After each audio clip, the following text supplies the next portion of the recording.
Two people get the same bonus. Same amount, same week. One spends it without thinking twice. The other moves it straight into savings and still feels uneasy about the number left in checking. Same income, same math, completely different reaction. That gap isn't about money, it's about what money is standing in for. Here's a small test. Picture your account balance dropping to double digits. Just picture it for a second. Some people feel nothing, mild inconvenience, that's it. Others feel something closer to a flinch, a tightening, almost physical, before the logical brain even catches up. That flinch is the whole video. Everything else is just explaining where it comes from. For people with that flinch, the account balance rarely represents just money. It stands in for something else. Options, safety, the ability to handle whatever comes next without asking anyone for help. So a low balance doesn't read as, I have less money. It reads as, I have less of a way out. Two very different sentences, same number causing both.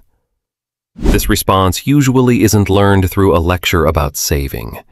It's learned through one specific memory, a bounced payment, a stretch where things were tight, a moment where money almost wasn't there when it needed to be. The brain doesn't file that as unpleasant. It files it as important. Remember this. So it builds a threshold, a number that must never be crossed again. And it enforces that threshold long after the original danger is gone. You'd assume this makes someone frugal across the board. Often it doesn't. Plenty of people with a strict floor spend freely everywhere else. Trips, gifts, nice things without hesitation. The floor isn't a personality trait about spending in general. It's protecting one specific number, and one specific number only. Which means you can't spot this person by how much they spend. You can only spot them by what they refuse to go below. A floor like this in reasonable amounts is just healthy financial instinct. Nothing wrong with it. But there's a version where the floor stops protecting and starts dictating, where decisions get shaped around avoiding a feeling, not around actual risk. Skipping something genuinely useful, avoiding an opportunity that made sense, all to protect a number that was never really in danger. That's the moment the safety net becomes the cage.